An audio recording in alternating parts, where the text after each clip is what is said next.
Welcome sa ating pre-calculus series. At sa series na to, pag-uusapan natin yung mga kailangan nyo matutuhan bago kayo mag-basic calculus at yung mga iba pang mga calculus. No? So, sa series na to, meron tayong 3 units or parang mini-series. Meron tayong analytic geometry, meron tayong series and math induction, and lastly, meron tayong trigonometry. At umpisahan natin yan, syempre, sa analytic geometry. At sa analytic geometry, mostly ng pag-uusapan natin ay iikot tayo sa tinatawag na conic sections. Okay? So, basahin natin kung yung formal definition muna. No? Conic sections are the curves. Okay? Take note.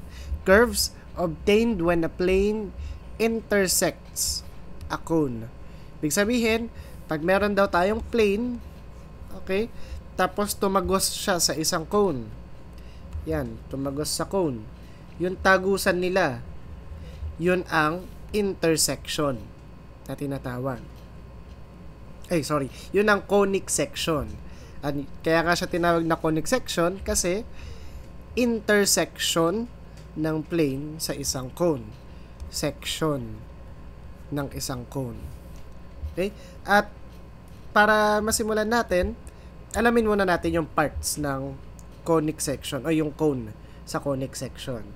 Okay? So, usually, yung mga illustration ng conic section, meron tayong 2 cones. Or minsan, isa lang.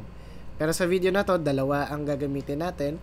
At yung 2 na yan, itong taas at saka yung baba, ang tawag sa kanila ay naps. Okay? Pag isa lang, syempre, nap lang.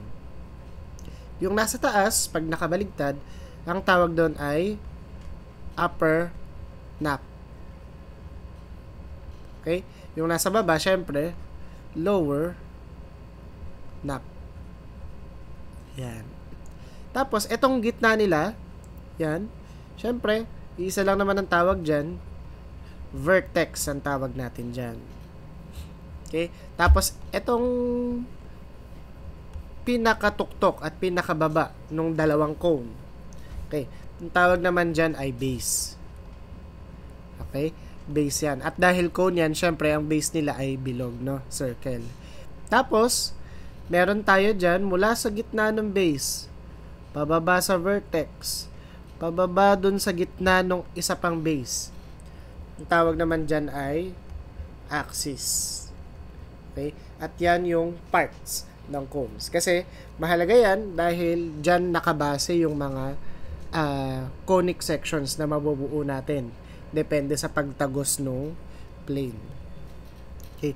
So, simulan natin. Ano-ano ba yung conic sections na meron tayo? I-copy lang natin to saglit. Ayan.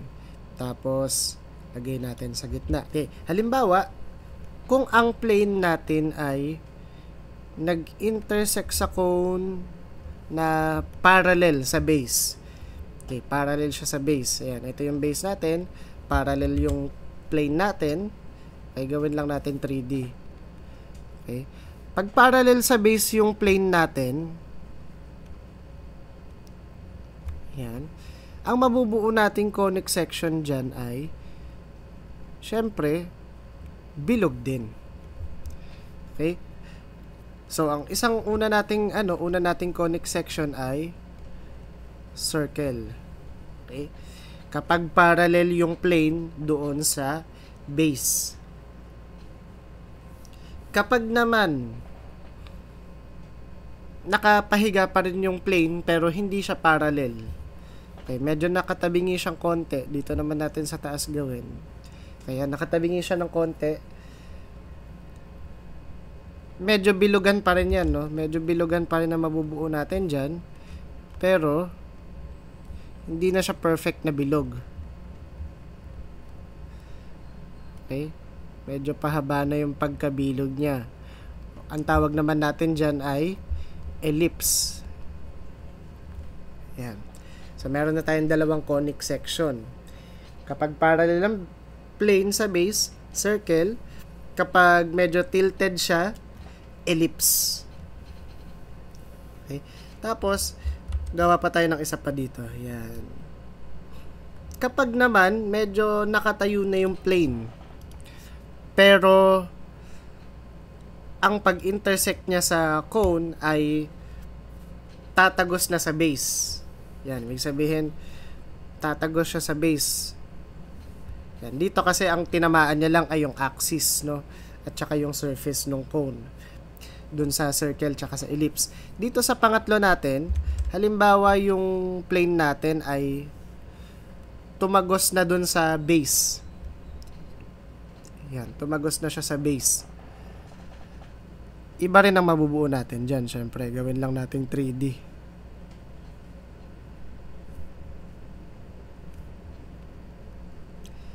Yan. Ito ngayon yung plane natin, no? Tumagos siya. So, yung tagusan niya, tutulay ng ganyan. Okay? So, yung shape na yan, ang mabubuo naman dyan ay parabola. Okay?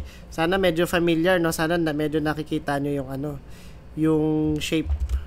Kasi parabola na encounter nyo na yan sa sa junior high school ninyo. Kaya and ganyan ang shape ng parabola, 'di ba? Para siyang horseshoe na hindi sasara, syempre. Okay? So kapag tumagos siya sa base, parabola ang mabubuo, no? Pag naman, gawa pa tayo ng isa pa. Okay? Kapag naman yung plane natin ay tumagos sa parehong cone, okay? Yung plane tumagos sa parehong cone, ayan, ganyan. Ang mabubuo naman natin dyan ay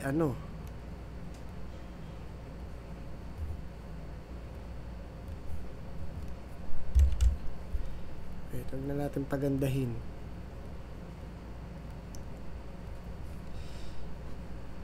Yan. Ano mabubuo natin dyan? Makakabuo tayo ngayon ng medyo kahawig ng parabola, pero mas nakabuka.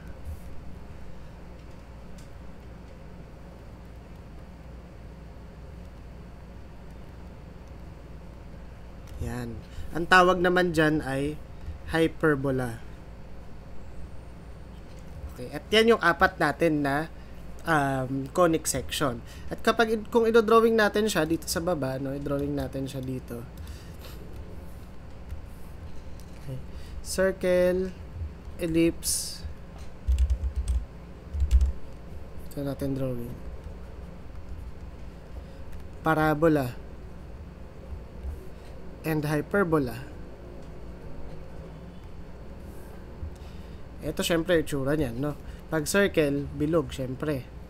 Pag ellipse, pabilog pa rin siya pero medyo pahaba na siya. Pag parabola, yan. Pero pag hyperbola, para siyang parabola pa rin pero nakabuka. At dalawa na siya. Kasi in-intersect niya yung dalawa eh.